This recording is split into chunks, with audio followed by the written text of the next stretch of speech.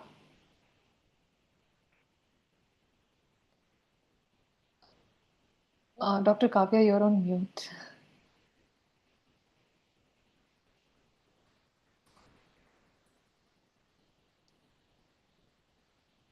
All right. So I guess I'm audible. Thank you so much for the generous introduction that you've given me. Without any delay, I will start sharing my screen so that we can begin the session.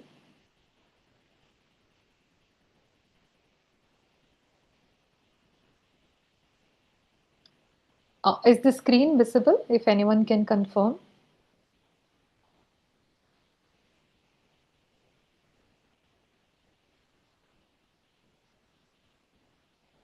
If anyone can unmute yourself and confirm.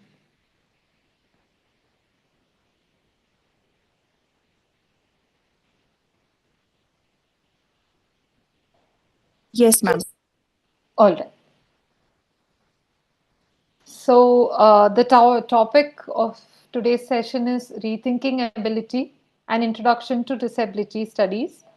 So, I'm just assuming, uh, I'm giving a very basic introduction to disability studies because it's a relatively new field of research, especially in India, although it's been studied on several fronts all over the world. Of late, it has picked up a lot of pace. So I thought I'll just give an introduction to disability studies. So before we understand the field as such, we need to understand three terms and the difference between these three terms. The first is disability, impairment, and handicap.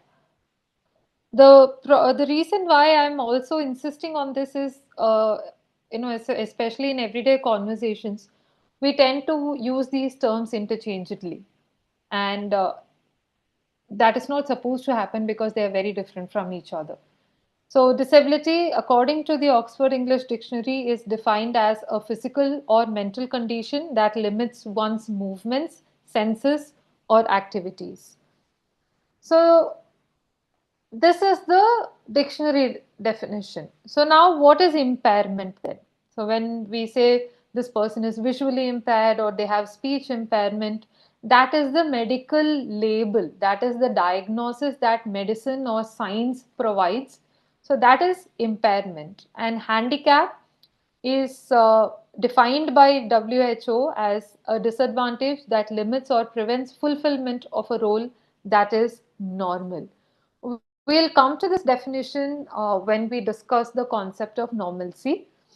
But for now, please understand that disability is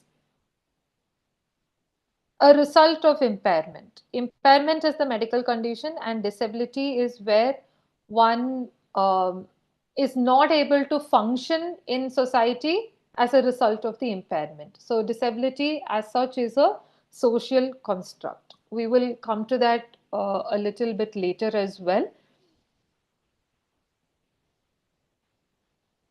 And why should we rethink ability? So now what is this concept of normalcy? Who has defined normal and who has defined abnormal? So, I hope we have some left-handers here.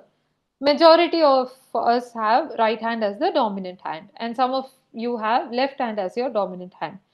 Now, while trying to use scissors, I've seen a lot of my, friends who are left-handers struggle to use scissors. So now, what is the norm? And a lot of left-handers are actually beaten, and they are forced to make their right hand the dominant one, especially while eating or while handing over something to someone. So what is normal in that case is majority. Whatever is majority is the normal. So how are we defining normal as a society has to be rethought, it has to be looked into, and it has to be probably unlearned and relearned as well. So as much as ability is a spectrum, so when I say ability is a spectrum, I can probably give you another anecdote. If I'm good at, let's say, English literature, whereas someone else is good at math, does it mean I am disabled or I am impaired? No.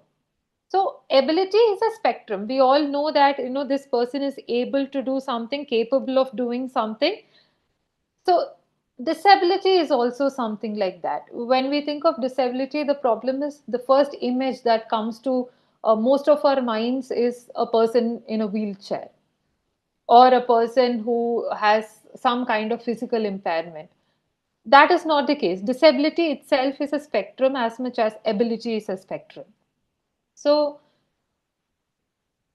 are we talking about it only from a social perspective? No. Political perspective is also very important because frameworks and policies are very much necessary to address the concerns of people with disabilities. Now, coming to what is politically correct, a lot of people think the word disability is wrong. No, it is not, because disability is a social experience of people with impairment. So if you call someone disabled, you are talking about their experiences as a result of the medical condition they have. If you tell that somebody is impaired, you're talking about it from a very medical perspective. So don't misunderstand political correctness here, because terms like disability have to be there because it is a social construct and it has to be broken. So now there are different models of disability. The ancient symbolic model, which is very much related to culture, tradition, and religion, not just in India. That was the case all over the world, where, let's say, if someone was born with a disability, they were considered sinful. They were said, oh, you did something wrong in your previous birth, or you did something wrong that angered God, so you are born with a disability. So that is where the ancient symbolic model comes from. Different cultures and different traditions define it differently, but it ultimately comes down to being considered a sin. For example, Tiresias from Greek mythology, if you all know, he is a blind prophet. The prophecies that he gave throughout multiple mythological stories were some of the significant ones, some of the most significant ones in Greek mythology. But if you look at how his character was portrayed, was that he was blind because he angered God by revealing God's secrets. So the ancient symbolic model often focused on viewing disability as a result of committing sin or angering God. And then we come to the medical model. Medical model primarily, soared high during the First World War. So right after the World War, what happened was penicillin was discovered by medicine. So many people started surviving, harsh infections and such things. So these people who lost limbs, or who lost a part of their body during the battle, during wars, ended up surviving. So people did not know, society did not know how to deal with people who survived disability, right? So now how do they look at them? How do they treat them? So that was a huge, confusion. When people with disabilities started surviving, the society did not know how to accept them, right? So the medical model started focusing on labeling each of these disabilities. Okay, so you don't have eyesight, so you are blind. You don't have hearing ability, so you are deaf. So medical models started labeling each of the disabilities, so that there was some kind of framework to discuss, right? And when that happened, they also started focusing on finding a cure for disabilities, right? So, sorry, finding a cure for these impairments. So now, what happens is, when something has to be cured, they are looked at as people with illness. So the medical model also did not remove this kind of negative idea about disability at all. So they started looking at people with disability as, you have to be cured. You have some issue, so you have to be cured. So when labeling also comes with cure in mind, it sort of puts them aside as abnormal, right? So as this continued for several centuries, the social constructionist model came in and said, okay, enough of looking at it only from a scientific and a medical perspective. Let's look at it as a social problem, as a societal construct. Why are they, facing these experiences? Why do they have to be considered as sinful, or, why is there a lot of negative, attitude attached with disability? So, social constructionist model started looking at it from a very socio-political perspective. And biophysical model and cultural model are, in my personal opinion, they are a subsect of social constructionist model. Biophysical model started, understanding the link between the body, acceptance of the body, the psychology that comes with it, and the environment in which the disabled, experience takes place. So it connected everything and sort of framed a network, right? So it played a huge role in understanding the multiple layers attached with disability. And then the cultural model is how media, we all understand that media plays a huge, influential role in representing anything, not just disability for that matter. So, how culturally everything is viewed, and how society views something is how it is represented also. So, media can either encourage the same way, or it can break that notion on disability and represent it in a very different way. So cultural model involved looking at how media, art, and literature, or any platform of representation, influenced and represented cultural perceptions of disability. And now, currently, we are looking at this term intersectionality a lot. It was introduced by Kimberly Crenshaw in one of her TED talks, where she talks about a black woman's experience, right? So she gives an example there, a very interesting example. So there is this black woman who wants to get an employment in a car manufacturing company, and she is refused, and she files a case in the court, and they say, and she says it's because there is a bias against me. And the court said, no, black people are employed and women are also employed. So the black people who were employed were actually black men, and the women who were employed were actually white women. So the space for a black woman in that case was nowhere to be seen. But the case was dismissed and it went against her, where she did not gain any,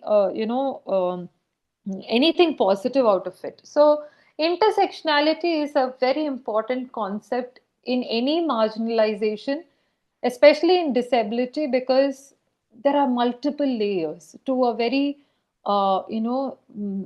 simple, I wouldn't use the word simple, a very regular disabled experience. For example, if there is a building without any access for a wheelchair, that the person cannot even enter the building, right?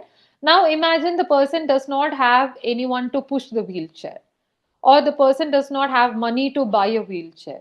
So how do we include all these layers in disability discussion? That is where intersectionality comes into play. So, a black disabled woman or a Dalit woman with disabilities, because all these also have cultural notions around them. A person belonging to the LGBTQ community as such is not accepted very easily.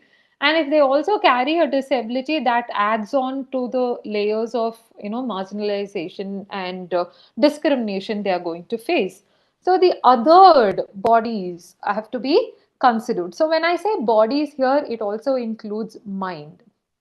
Please understand, disability is inclusive of physical and intellectual disability. We cannot talk only about physical disability here. Intellectual disability is very much a part of this entire discussion, right? So, to give you a theorist, Fiona Campbell, in her work Contours of Ableism, she talks about disability uh, by studying ableism. She doesn't talk about disability directly. She talks about ability and ableism and how it has marginalized disability entirely.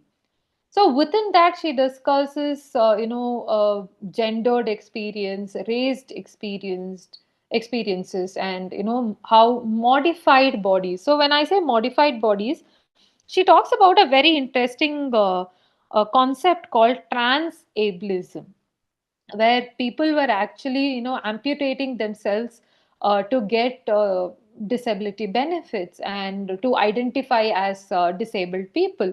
So she brings in all these discussions and she says which deserves more attention. So she now talks about how gender and disability plays, and how race, gender and disability play in society. So this multiple layers of discussion was initially brought into disability studies by Fiona Campbell. So, if anyone is interested, please do read her Contours of Ableism.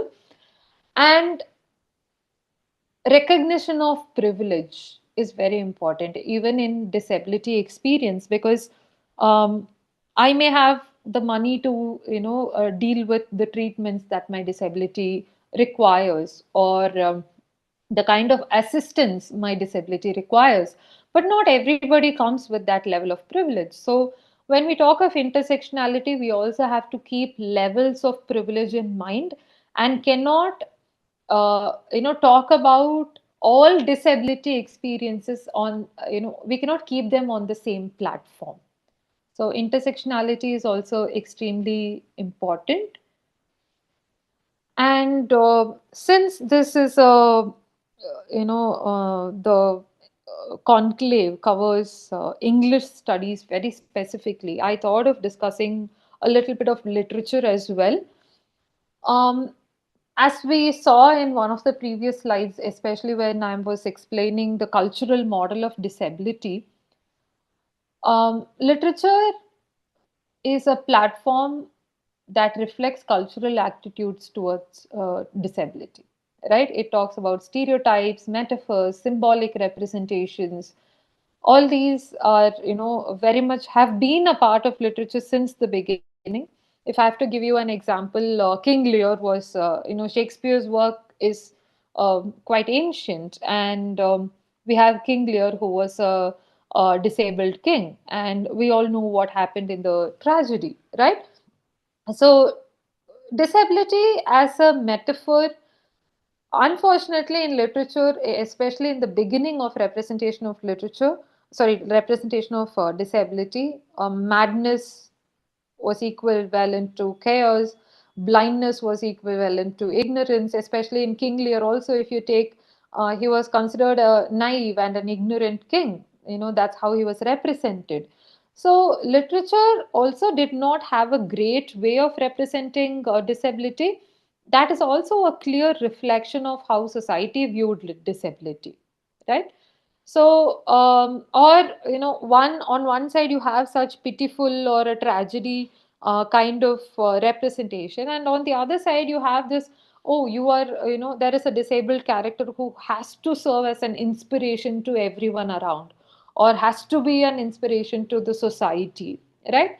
Why can't they be represented as regular humans who live and experience society as other, the supposedly normal people experience life? So why should it come with the label of either pity or inspiration or tragedy, right? So that level of stereotyping was brought out by literature. I wouldn't limit it to literature alone. Even film representations, have reflected such attitudes towards disability representation. And then we have autobiographical narratives. I have examples of all these in another slide, so we will have case studies in the next one. And they're also very important. Literary representations of disability are very important because they reflect contemporary attitudes towards disability. If you take a book from 1959, which represents disability, and if you take a book from 2024 or 25, where it also represents disability, there has to be a massive shift in attitude towards disability. Even if not massive shift, at least a slight change in the way disability is viewed. So literature also acts as a record of societal perceptions of not just disability, anything, but here in this particular case, we will discuss disability alone. And if I have to give you case studies from literature, Mark Haddon's The Curious Case of the Dog in the Night Time. Um, I cannot give you the entire summary. I'll give you the plot summary. It talks about a little boy who um, has Asperger's syndrome. Asperger's syndrome is a mild form of autism. So many people are not even aware of this condition. He is not diagnosed, or it's not mentioned anywhere explicitly in the text. But through his actions, we get to know that he has Asperger's syndrome. And this boy lives with his father, and the parents are separated. The mother lives in a different city. And this boy finds the neighbor's dog dead one night, and he wants to solve the case. Now he is a brilliant boy who around 10 years old, but he can solve mathematical problems that 11th and 12th grade students are supposed to solve. So he is brilliant at maths, and so he thinks everything has a logical conclusion and everything has to follow certain logic. And eventually, his father lies to him by telling that his mother is dead. But then the mother is actually living in another city, and the father has been hiding the letters of the mother. And he claims to the son that the mother is dead. And one day he finds it. And now this little boy has difficulty in socializing. He cannot handle too much of noise. He cannot handle crowd. But the moment he learns about his mother, he sets off on a journey to reach his mother in a different city. And how he manages to do that through the crowd and through the noise, he has to take a train and go. So he will not be able to handle it. So how he manages to do that and succeed at the end is the story. So now in this representation, my personal opinion on this is that it caters to audience of all levels. Even if children read the story, they will understand what is happening. So which means we are able to introduce these characters to even small children, and allowing them to understand that such characters can be the protagonists of a story, without disability becoming their identity. So, what happened during the medical model that I discussed earlier was people were identified based on the disabilities they carried. For example, if even now it happens in a lot of casual conversations in Indian households.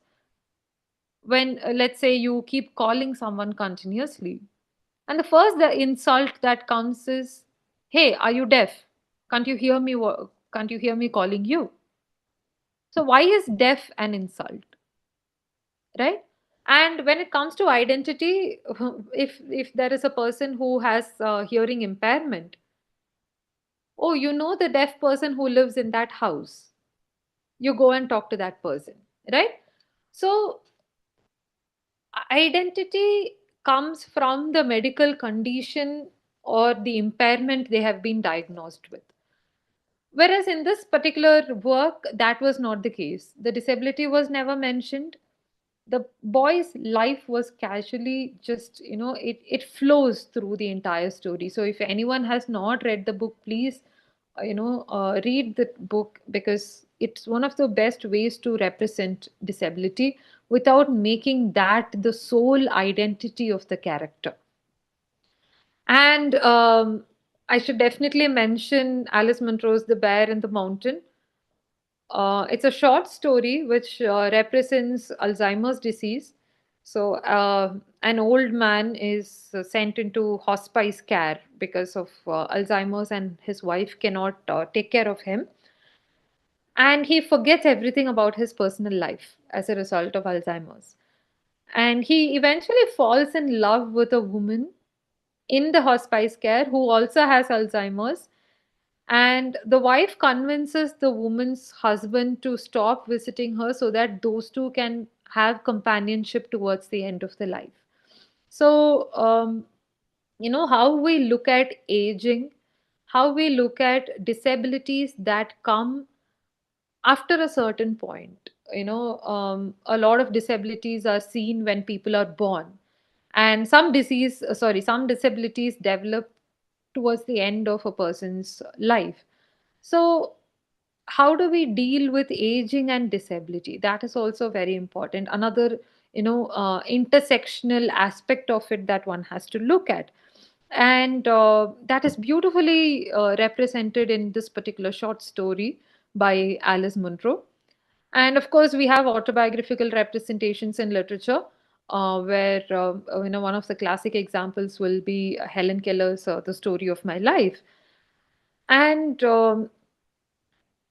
autobiographies, again, in some cases, they are looked at as life of a person, and in a lot of cases, it is looked at as an inspiration. I'm not telling looking at disability and achievers with disability as something wrong, but that cannot be the only perspective, or that cannot be the only idea that we take from these works. So please understand that these people are also explaining their life. It's not just their disability as identity that they're explaining to us, right? And representation of disabilities, especially in literature, um, not just literature, I would say, when I talk of literature, I also include movies and dramas, because they are also very much a part of literature, right? So, most of these writers or directors or creators are ableist people, right? Or able bodied and able minded people, right? So, how they become the voice of disabled people is something that we need to really analyze before consuming those creations. Because if I, as a woman, talk about a transgender person's experience without knowing it fully, I should not simply talk about it based on my perception of transgenderism, right? Similarly, I cannot talk about disability from my perception or my objective understanding of disabled experience, because disability experience is highly subjective, right? So if I'm creating a character with disability, I have to be extremely mindful of what I'm creating and how I'm creating it, right? And inclusivity. So if I'm representing disability, I should have a character, sorry, I should have an actor or a creator with disability representing that on screen, right? Now it's like, how a lot of movies make men don the role of women when they need transgender roles to be represented. Why can't they bring transgender women to represent those characters? So when we talk of inclusivity, we are not talking only about seeing these characters on screen or a part of stories. We are also talking about whom we pick to represent these, because that also can carry a lot of stereotypical body language or stereotypical understanding of disability will be seen through these actions, right? So how they have to be included as part of the so called norm, that is very important. And the last point here is something I would love to highlight, because there is a line which is which divides being the voice and providing a platform for their voices. I'm If I am in a privileged position to provide a platform for people with disabilities to voice their concerns, I should just provide the platform and stand aside. I cannot become their voice because it is not my experience. It is their experience which they have to talk about. They have every right and reason to represent themselves. So, inclusivity is also multi layered as much as intersectionality is multi layered. So, what is happening currently? Contemporary activism. Um, when we talk of design principles, it is also a very gendered experience. Apart from that, it is an ableist experience as well. If I have to give you a small example, recently they have discovered that the airbags in the cars are harmful for female drivers because they keep their seats closer to the steering wheel owing to their height. And with that distance and the force with which the airbags come out, it could potentially kill female drivers. So they were basically designed based on an average man's height. So when we talk of designing buildings or designing motor vehicles or designing public transport with disabled people in mind, how are we making it the norm? Are we, it is all on papers. Every building is supposed to have disability access provisions. It is all supposed to. But are they actually happening? And are they actually useful? There can be a ramp that is extremely steep, and we cannot push a wheelchair up the ramp. So what is the point of having that ramp at all? So is it just for compliance that we keep those ramps? That is just an example. So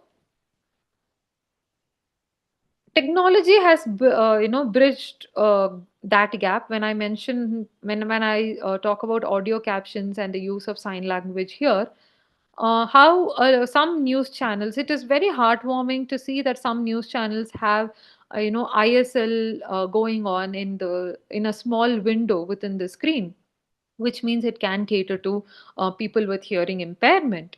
And automatic captions that we see on social media, especially like YouTube and Instagram, where people again with hearing impairments can actually understand what is being spoken instead of having to lip read through the screen. And a lot of assistive technology and digital accessibility have come. And reservations, very important, reservations for disabled candidates, it's bringing in employment opportunities for a lot of people with disabilities. So these are the contemporary activisms that are currently that are happening. Now, what more can we do? What else can we do? First, look at the concept of norm from a very critical perspective. What is normal? what is abnormal, why is this defined as normal, and why is this defined as abnormal. A critical understanding of the norm is very important. And inclusive education, not just including people with disabilities in the education sphere, but also educating children about disabilities from the beginning, how they should be they should perceive disability, because as they grow up, a lot of bullying will happen, a lot of children will not know how to make friends, a lot of disabled children are left out. So every child has to be educated on disability so that they are aware of something like disability to exist in society, so that they are not taken aback or shocked by the presence of a person with impairment. Improved accessibility, and not just for design compliance, again, as I mentioned in the previous slide, it cannot be just for the compliance, or for to follow the orders of the government. It has to come from a genuine place of inclusivity, a genuine place of accommodating people with disabilities, right? And challenging cultural norms, again, the concept of sin still continues, I think, in a lot of traditional or conservative houses. Oh, I don't know what sin they committed, that is why they are born like this. That idea still continues because they have been a part of the cultural perception for so long. So how these cultural notions can be challenged? They have to be challenged, and how we do it on an individual level matters the most, because tiny droplets of water make a mighty ocean, so the change begins with us. So challenging cultural norms and challenge the narratives that come with disability representation. It need not be pitiful all the time, it need not be inspirational all the time. When there is a story, a person with disability can very much just be a part of the story, right? If there is a story about five friends, one of them can very much be disabled and be a part of their life or be a part of the story. So disability representation has to come with the so called normal characters, right? And again, as I mentioned in the beginning, representation of disability also comes with the understanding of complexity and diversity that come with disability experience. Each person's disability experience is different, unique, and probably one is more problematic than the other. So all these complexities should be understood. And of course, allyship, being an able-bodied and an able-minded person, allyship is very important. So support creators, authors, achievers who carry the disability experience with them, so that they get a little more leverage. And of course, we are not looking at it only from social perspective. From a political perspective, disability policies have to be strengthened. We do not have a clear policy that talks about disability pension or disability benefits in India. So we need to study global standards of disability benefits, and we have to implement those, or probably a lot more in India as well. So policies have to be strengthened to support people with disabilities, especially people who do not have the privilege to go outside or represent themselves. And of course, research serves as the basic window in which anything can be questioned and anything can be analyzed. So research and critical inquiry have to be promoted, especially in the field of disability studies, because we now live in a world which talks about inclusivity a lot more than before. And if we are not including disability in that discussion, I don't think we are being as inclusive. So, definitely critical inquiry and research. Critical inquiry also is needed when we are consuming content that represent disability. So, that brings me to the end of the session. I will stop sharing the screen now and I'm very much open to questions from the participants. If there are any, please let me know. Um, I don't know if you can unmute or if you can post in the chat box. I'll be glad to read them. So far, we've got one question. It's Yes. from Stanzen. So they've asked if you can give a precise definition of intersectionality. Absolutely. So, intersectionality is creating a common sector for multiple marginalizations. For example, when we talk about policies in disability, we cannot make it a universal policy for based on just a male disability experience perspective. So now, if you're a male with disability, what kind of policies will you require? And if you're a female with disability, what kind of policies will you require? And if you're a female disabled person who belongs to a suppressed caste, what kind of frameworks will you require? That is intersectionality. So intersectionality is creating a common. So it is, if you can understand a Venn diagram. So this is a female experience, this is a Dalit female experience, the middle part that intersects, that has to be included as part of framework, that has to be included as part of policy making. That is intersectionality. So considering different sectors and the overlapping of those sectors is called intersectionality. Any other questions? I think intersectionality is a booming topic of research these days, or an integral part of different research of late. So I did my study on historical climate fiction. So I was not able to relate much with fiction. So I chose historical fiction. So I can see how climate and climate related calamities have affected people. And I use this concept of Maslow's hierarchy of needs, and it's not just needs, these are also intersectionality elements. True. Yeah, so I think you'll have to study it separately as intersectionality itself rather than seeing it as just a concept. So you can see how much loopholes are there in the policies and how much we need to do to fill those holes. True.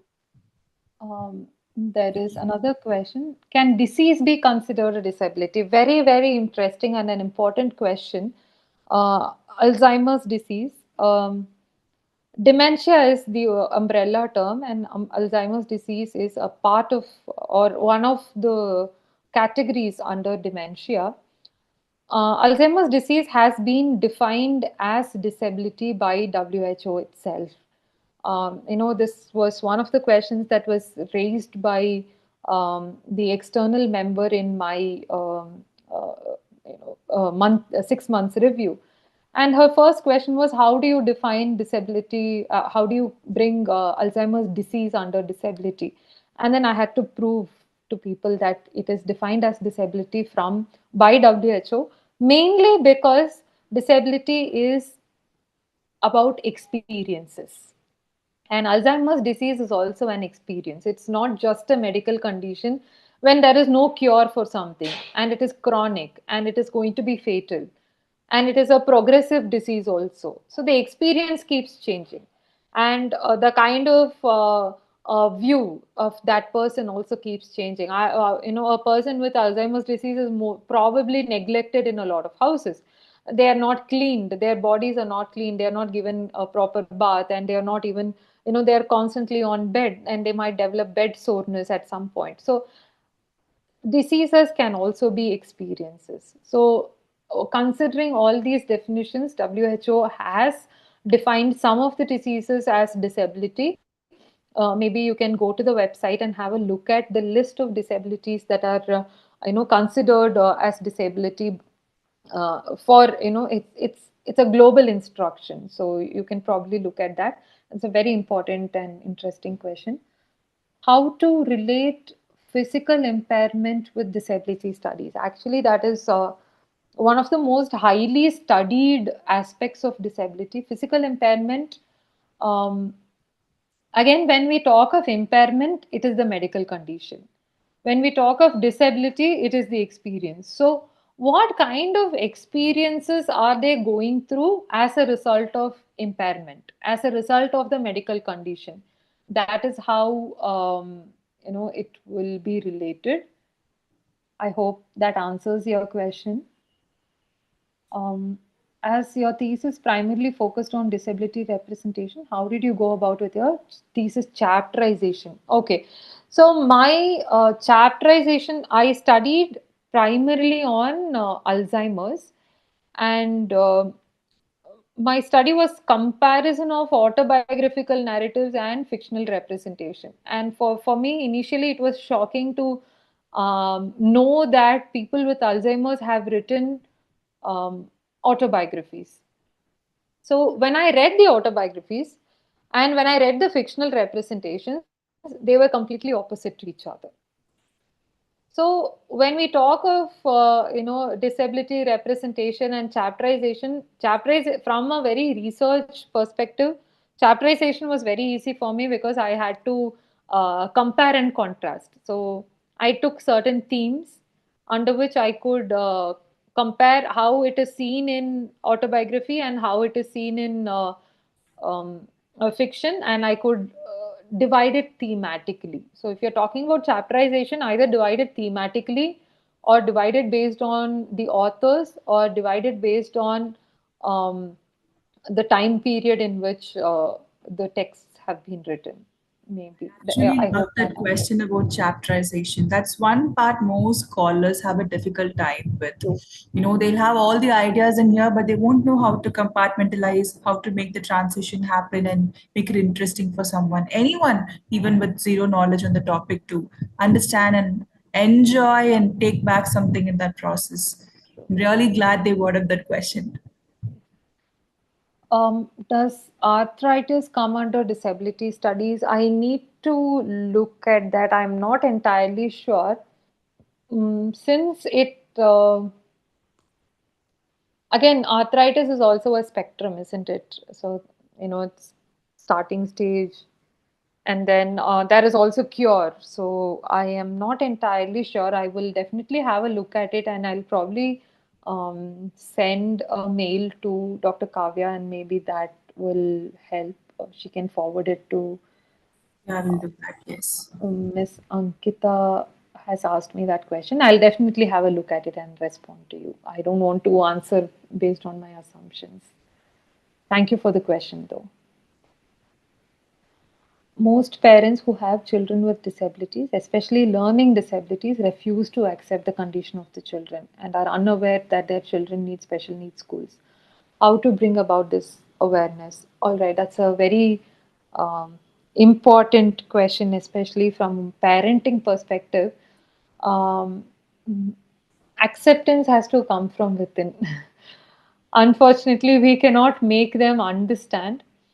And this is also why representation is important, because when you see something where you consume a lot, for example, movies, when you consume movies a lot and you see disability being represented there, you understand that there is something like that.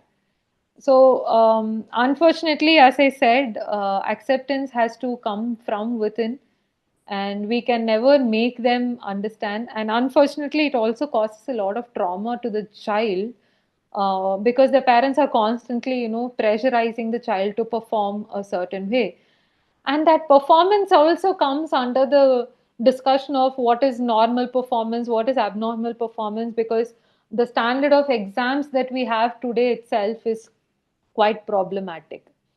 Speaking of which, in the medical model of disability, even now there is a lot of questions around the diagnostic tests that are run for identifying learning disabilities like autism or ADHD, any kind of or even um,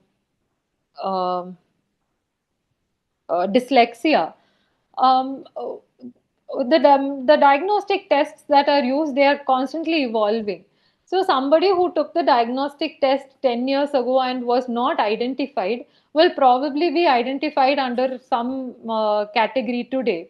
So how do we understand that as well? So it is a very multi-layered response to that question. So one, um, acceptance has to come from within in terms of parents, and two, um, what kind of measurement do we use to decide that the child needs special needs? Are we looking at it from a very medical perspective, or are we just observing the child's difficulty and thinking, okay, this child needs help? So that is also important. So what kind of diagnosis? Is it social diagnosis or is it medical diagnosis? That is also another question that has to be answered. Theoretical standpoints of intersectionality while we pursue study of disabilities. Can you explain? I think the um, just the most basic theory of intersectionality itself will easily fit into disability studies. I don't think you have to go very deep into the concept of intersectionality. If you just study intersectionality by Kimberly Crenshaw and just take off from there, you will come across a lot of theories around that itself, and that will easily fit into disability studies. And it has to fit into disability studies. So, yes, I think you can simply start off with the most basic theoretical framework of intersectionality itself.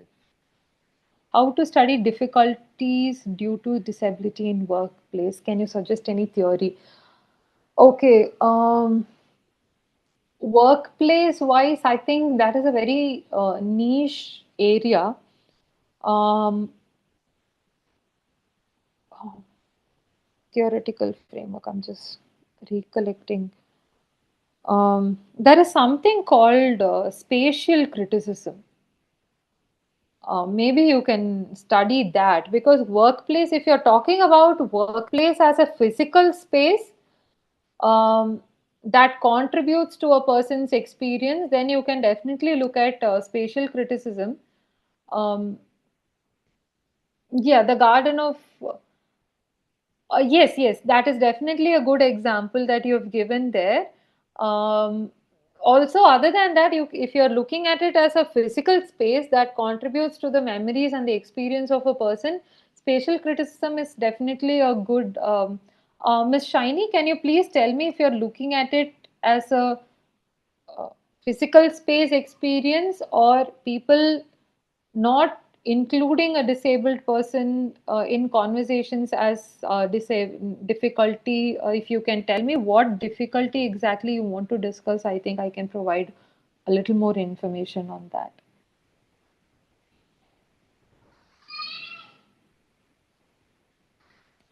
Being disabled, the society imposes their poster of disabled persons. Yes, absolutely. So when we have a stereotypical image of a disabled person, we want people with disability also to fit into that idea of disability. So again, as I mentioned, disability is a spectrum in itself. The second category, not physical space. Actually, disability studies itself is a theoretical framework. I think you can start from there. Um, and talk about cultural model of disability and biophysical model of disability within that. I think that will fit. Biophysical model will fit well into this question of workplace experience. Biophysical model and cultural model, both of them. I hope that answers your question. Thank you. Any other question?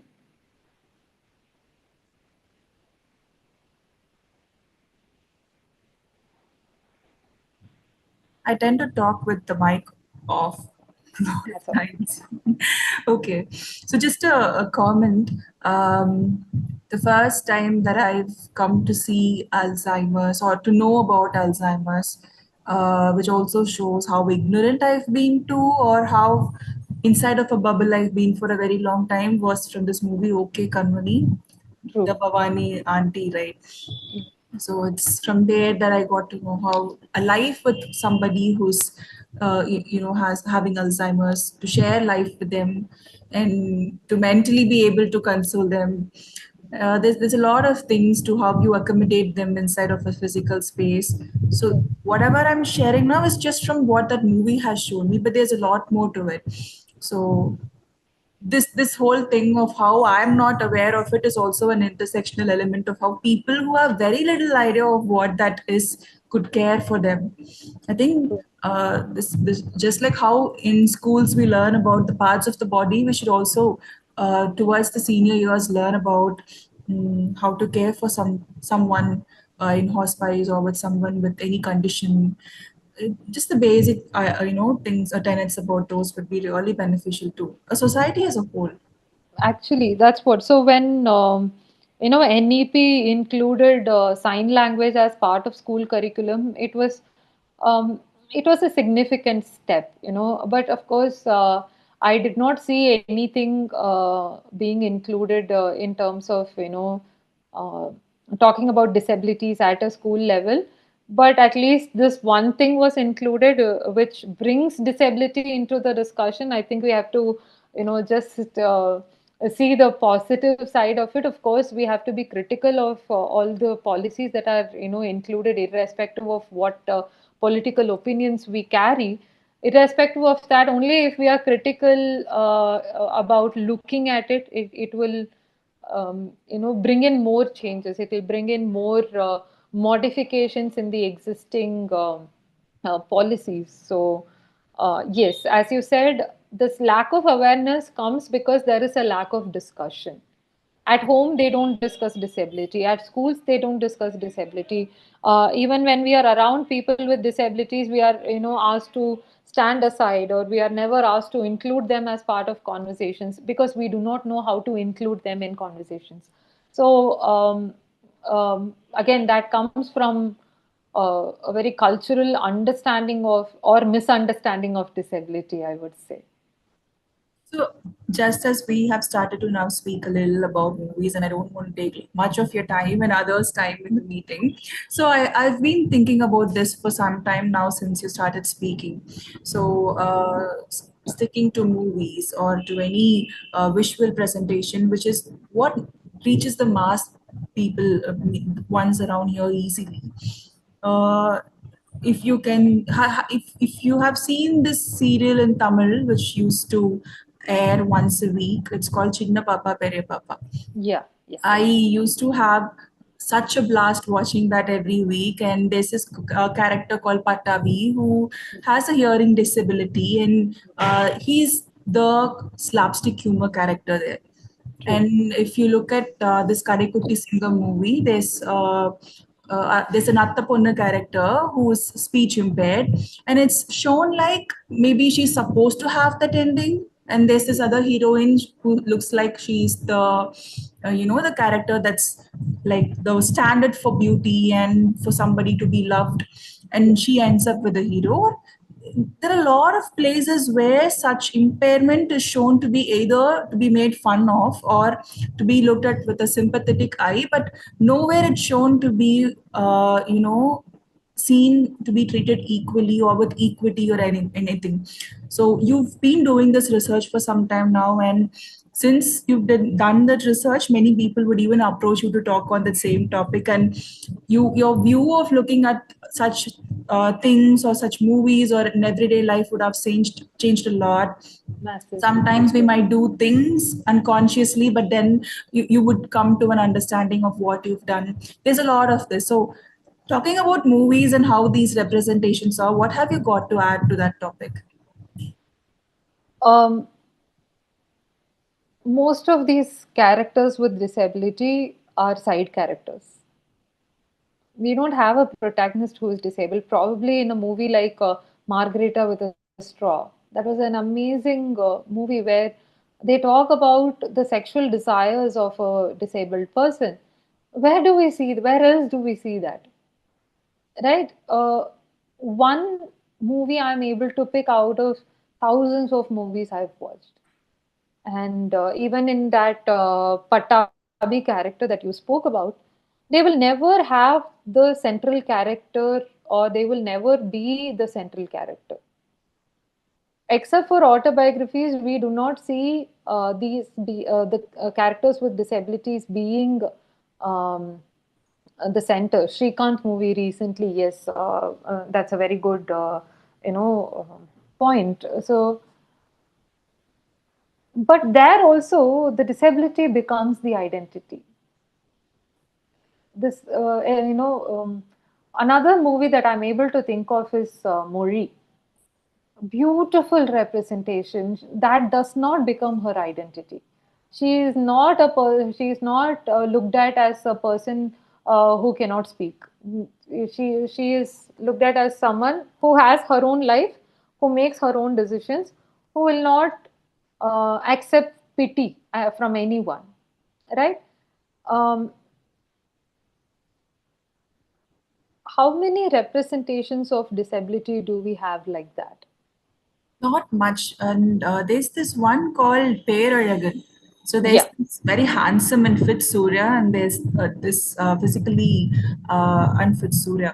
And we end up showing one sacrificing, and somehow the heroine comes to term that this one actually has the beauty in heart and coming back to him. So true. it's And he is also called Coonan in this yeah, yeah, entire yeah. in the entire movie. He is called Coonan because of his hunchback. Hmm. So his disability becomes his identity there. Tare Zameen Par, absolutely brilliant representation of dyslexia and how it has to be nurtured. You know how it cannot be neglected or rejected, and how it can be easily nurtured, and this boy can actually fit the norm. Again, his art is not encouraged by the parents, and the art teacher uses the art to help the boy through his studies. So how learning disabilities can also be nurtured. The problem is we expect them to fit the norm. We expect them to clear the regular levels of examinations that are conducted. Maybe if there is a different kind of examination or a different kind of questioning, they might perform better than the others. So, are we asking questions that is, it's just content recall. So, how do we expect people with learning difficulties to recall content? That's what they cannot do. So, what kind of examinations are we conducting? Why do we have a universal pattern of examinations for all students, for all kinds of learners? And the difficulty it comes to reality when parents have to run to psychiatrists and psychologists and clinical staff to get their children certified so that they get exemptions in examination. So Exactly. when I was in my PhD journey, there was this Stride sponsored event on what disability. I think it's uh, I'm not sure. I don't want to be, saying it out wrong. I think it's about learning disabilities, but and I had this opportunity to co-author a handout which was sponsored by UGC on, just like a handbook on learning disabilities, and that's when I came to know how difficult it was for parents to convince the board or get a certificate so that their child would get some space to breathe and read and write and excel in studies. Very difficult, and I had seen parents attend that event, and it was they. It was like they've cried so much that they were able to stand there and address the crowd with some mm, clarity and with some courage.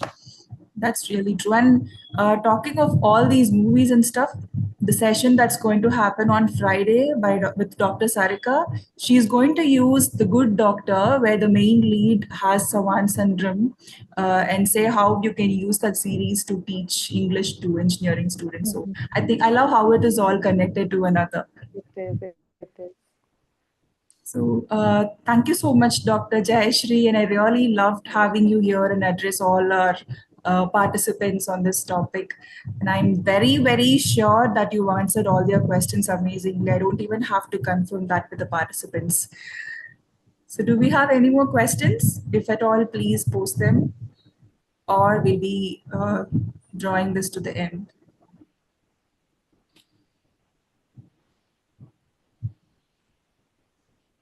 I don't think we have any more questions. Thank you for inviting me. I hope, since it was the first session, I wanted to keep it to the basics. I hope it was helpful. And I will definitely be attending all the other sessions as well. So hopefully, I can learn a lot more from the other speakers. That's what I love about the community coming together, where we get to learn and we get to teach and we get to share, and that's how learning happens everywhere. Thank you so much for being here. I should be the one thanking you, which is the other way around. And I'll get back to you after this session. You may stay on the session or you can leave now. That's up to you. I will stay.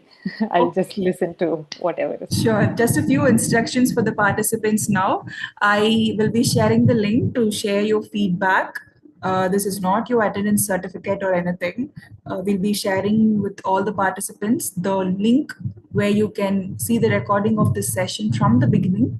So this is just for you to share your feedback so that we will have an understanding of the kind of sessions that you would like to see in the future and what timings you would like to have these sessions on and similar other stuff. And with this, we formally conclude the session. Thank you for your attentive participation and for enriching the event with your presence. We will be meeting you tomorrow for session 2 at 5:30 p.m. tomorrow.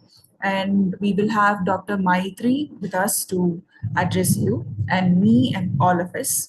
Thank you and have a good night. You were an amazing crowd. And thank you, Dr. Jayashree again. And thank you, Dr. Narasimham Jayashree again for being with us today.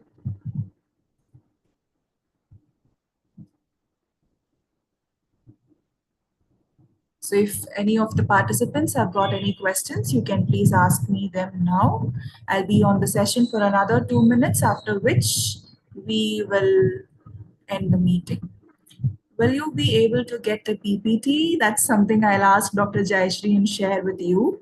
But irrespective of that, I'll be sharing with you the recording, which will be on YouTube. So anytime you want, even if we're not able to get you the PPT, you can recap everything from there.